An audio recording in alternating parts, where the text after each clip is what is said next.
নমস্কার বন্ধুরা, বিজলির ভিলেজ ফুডে তোমাদের অনেক অনেক স্বাগত। তা তোমরা কেমন আছো? আশা করি ভালোই আছো। তা দেখো, আমি আজকে একটা ছোট্ট রেসিপি নিয়ে চলে আসলাম। তা রেসিপিটা শুরু থেকে লাস্ট অবধি দেখবে, আশা করি সবার ভালো লাগবে। আর এটা হচ্ছে একটা নিরামিষ রেসিপি। তা তোমরা দেখো আমি সবজিটা কেমন করে বানাচ্ছি। তা আমি ভেন্ডিটা প্রথমে ধুয়ে নিয়েছিলাম। এখন ধুয়ে একটা একটা করে আমি ভেন্ডি কেটে নিচ্ছি। আর ভেন্ডিটা হচ্ছে একটা গোটা রাখতে হবে। আর দেখো আমি কেমন করে হচ্ছে ভেন্ডির ডিজাইনটা করছি। এই কারণে ডিজাইনটা করছি, যে মশলাটা থাকবে সেই মশলাটা ভেন্ডির মধ্যে চলে যাবে আর খেতে অনেক টেস্ট হবে। তা তোমরা যখন এই রকম ভেন্ডির সবজি বানাবে তখন তোমরাও এভাবে কেটে নেবে, দেখবে অনেক টেস্ট হয়। আর ভেন্ডির সবজিটা সত্যি খুবই টেস্ট হয়েছিল। তা আমি কেমন করে বানাচ্ছি তোমরা দেখতে থাকো।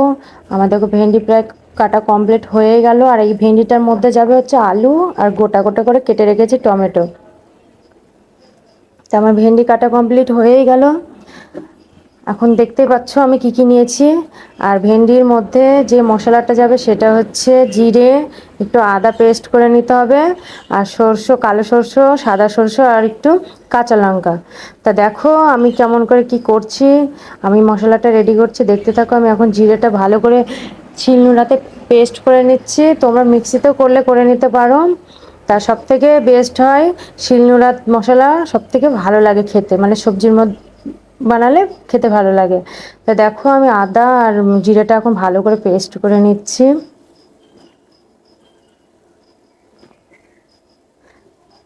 আর কাঁচা লঙ্কাটা দেবে। তা আমার কাছে কাঁচা লঙ্কা ছিল না, ওই কারণে আমি শুকনো লঙ্কাটা দিয়ে নিয়েছিলাম।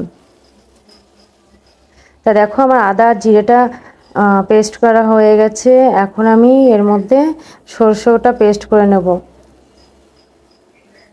এর মধ্যে দেখতে পাচ্ছ আমি বললাম না আমার কাঁচা লঙ্কা ছিল না, ওই কারণে শুকনো লঙ্কা দিলেও অসুবিধা হবে না। তা সাদা সরষে, কালো সরষে আর শুকনো লঙ্কাটা ভালো করে আমি পেস্ট করে নেব। আর যখন পেস্ট করবে একদম মিহি করে, মানে কোনো দানা যাতে না থাকে সেই হিসাবে পেস্ট করে নেবে, তাহলে সবজিটা খেতে আরও টেস্ট হবে। তো দেখো আমি ধীরে ধীরে ধীরে ধীরে আমি মশলাটা পেস্ট করে নিচ্ছি।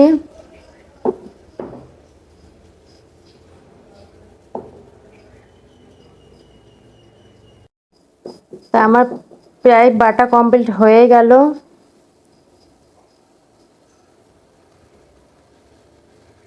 আর তোমরাও এইভাবে ভেন্ডির সবজি বাড়িতে বানিয়ে খাবে, দেখবে অনেক টেস্ট হয়, সত্যি খুবই সুন্দর হয়।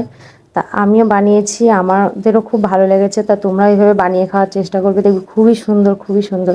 মানে কি বলবো, মানে না বানালে, না খেলে বুঝতে পারবে না যে সত্যি কতটা টেস্ট হয় এই ভেন্ডির সবজিটা। তা আমিও বানিয়ে খেলাম, আমারও অনেক ভালো লেগেছে। এবার তোমরাও বানিয়ে খাবে। তা দেখো আমার প্রায় বাটাটা কমপ্লিট হয়ে গেছে। আর এর মধ্যে একটু সামান্য গরম মশলাও দিতে হবে।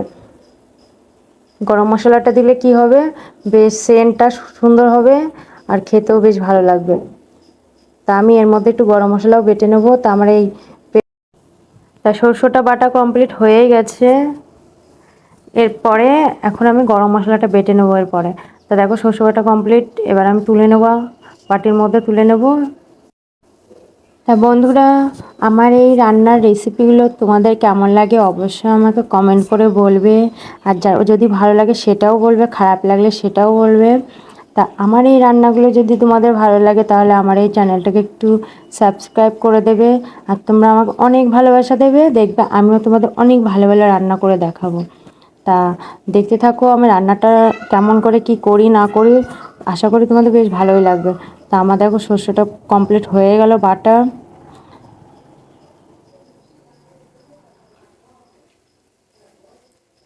এবার সর্ষেটাকে আমি তুলে নেব।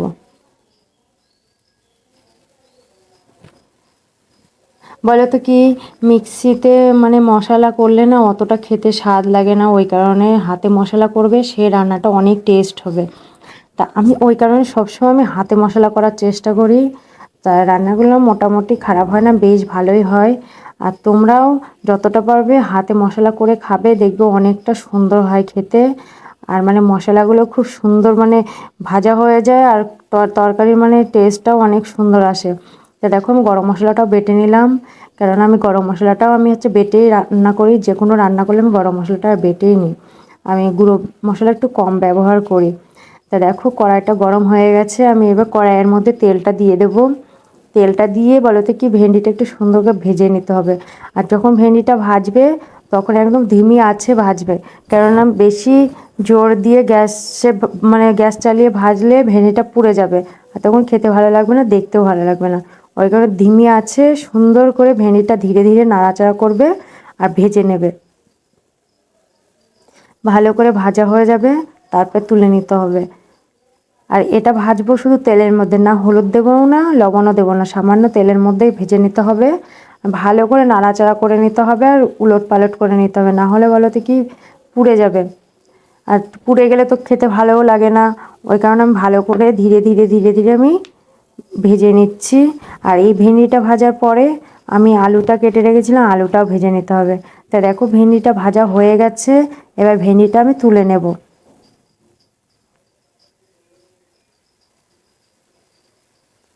তা দেখো ভেন্ডিটা আমি এখন তুলে নিচ্ছি, তুলে নিয়ে আমি আলুটাও ভেজে নেব।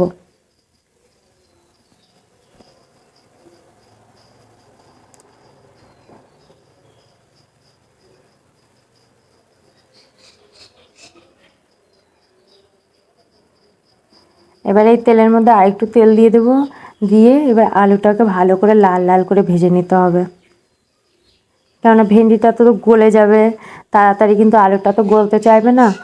ওই কারণে একটু ভালো করে আলুটা ভালো করে লাল লাল করে ভেজে নিতে হবে।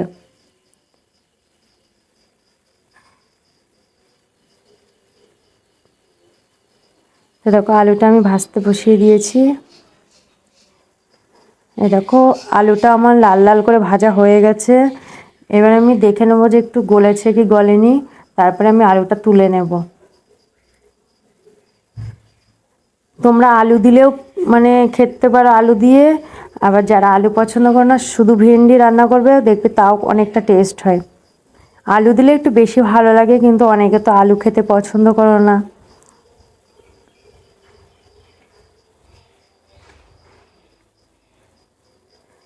এইবার আমি ওই তেলের মধ্যেই আবার একটু তেল ঢেলে দেবো, দিয়ে একটু জিরে দিয়ে দেবো।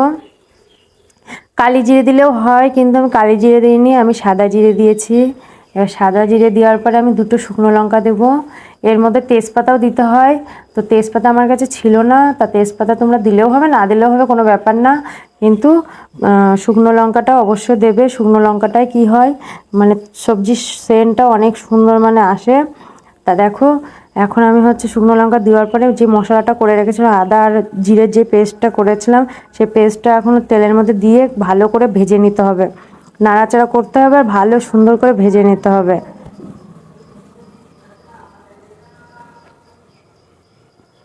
আর মোটা মোটা করে আমি টমেটো কেটে রেখেছিলাম, সেই টমেটোটাও দিতে হবে, কেননা এই সবজিটার মধ্যে টমেটো একটু বড় বড় করে কেটে রাখলে দেখতেও ভালো লাগবে, খেতেও ভালো লাগবে। তা ওই কারণে আমি টমেটো বড় বড় করে কেটে আমি তেলের মধ্যে দিয়ে দিলাম। দেখবে এখন টমেটোটা প্রায় গলেই গেছে, কিন্তু গোটায় আছে। এর মধ্যে এবার লবণ দিয়ে দেবো। তোমরা যতটা লবণ খেতে ভালোবাসো তোমাদের স্বাদ অনুসারে সেইটুকুনই লবণ দেবে। আর তার মধ্যে একটু হলুদ দিতে হবে, হলুদ দিয়ে একটু সামান্য মির্চি পাউডার দিতে হবে, দিয়ে ভালো করে মশলাটা নাড়াচাড়া করে ভেজে নিতে হবে।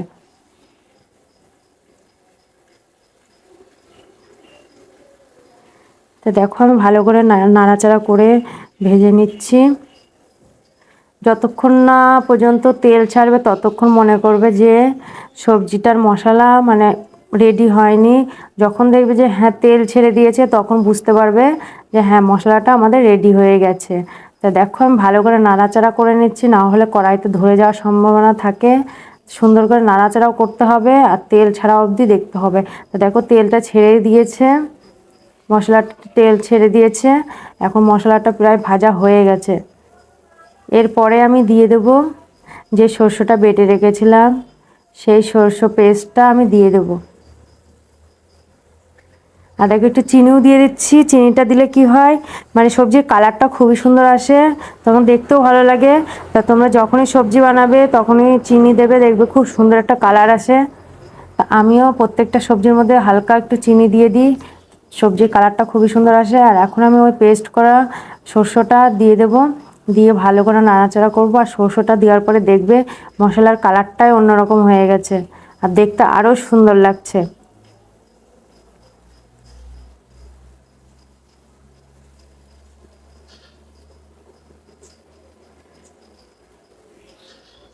এই মশলাটাও যতক্ষণ না ভাজা হচ্ছে ততক্ষণ ভালো করে কড়াইয়ের মধ্যে দিয়ে নাড়াচাড়া করতে হবে। তা দেখো মশলাটা অনেকটা ভাজা হয়ে গেছে, তেলও ছেড়ে দিয়েছে। এখন এর মধ্যে আমি ওই ভেন্ডিটা দিয়ে দেবো, ভেজে রেখেছিলাম।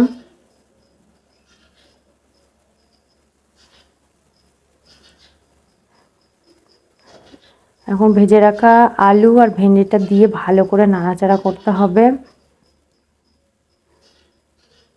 ভালো সুন্দর করে মানে মশলাটার সাথে কষিয়ে নিতে হবে, আর মশলাটা ভেন্ডির ভেতরে যাবে, তারপরে খেতে স্বাদ হবে। তা দেখো আমি ভালো করে সুন্দর করে নাড়াচাড়া করে নিচ্ছি। আর কালারটা দেখেছো কত সুন্দর কালার এসেছে, খুবই সুন্দর কালার এসেছে। আমাদের তো মানে কি বলবো, খেয়ে আমরা খুবই মানে খুবই আমার ভালো লাগছিল। তা দেখো কালারটাও খুব সুন্দর এসছে, আর মশলাটা প্রায় পেকেও গেছে আর কষানোও হয়ে গেছে। তা তোমরা এইভাবে রান্না করবে। আর দেখো তোমাদেরকে আমি দেখাচ্ছি কত সুন্দর কালার এসছে। আর তোমরা কিছু মনে করবে না, আমার একটু কথা বলতে অসুবিধা হয়, বলতে একটু বাদো বাদো হয়ে যায়। তা তোমরা কিছু মনে করবে না। কি করবো বলো, কথাটাই আমার এরকম হয়। আমি জানি আমার কথার জন্য একটু মানে তোমাদের খারাপ লাগে, কিন্তু কি করব, আমার কথাগুলো একটু বাদো বাদো হয়ে যাচ্ছে। তা তোমরা কিছু মনে করবে না। তা দেখো কষানো কমপ্লিট হয়ে গেছে, এবার আমি সামান্য জল দিয়ে দেবো। এই সবজিটার মধ্যে বেশি জল দিলে ভালো লাগবে না। তা সামান্য ওই আলুটা দিয়েছি, মানে আলুটা গলার মতো যেটুকুনো জলের প্রয়োজন সেটুকুনো দিয়ে দিয়েছি। তা দিয়ে দেখো মানে কষানো হয়ে গেছে, ঝোলটা শুকিয়ে এসছে, আর এই সবজিটা শুকনো শুকনো হবে। আর এখন গরম মশলা বেটে রেখেছিলাম, সেই গরম মশলাটা দিয়ে দেবো। গরম মশলাটা মানে দেওয়ার পরে একটা এত সুন্দর সেন্ট আসছিলো, কি বলবো জানো না। তো তা তোমরা কিন্তু অবশ্যই বানিয়ে খাও, তোমাদেরও ভালো লাগবে। আর সবজিটা একদম শুকনো শুকনো রাখবে, ঝোল রাখবে না, ঝোল রাখলে ভালো লাগবে না। তা আমাদের সবজিটা কমপ্লিট হয়ে গেছে। তা তোমাদের কেমন লাগলো তোমরা অবশ্যই কমেন্ট করে আমাকে বলবে। তা আবার কালকে দেখা হবে অন্য একটা ভিডিওর সাথে। দেখো সবজিটা রেডি, তো টাটা। আবার কালকে দেখা হবে অন্য একটা রেসিপি নিয়ে। ততক্ষণ তোমরা সুস্থ থাকো, ভালো থাকো।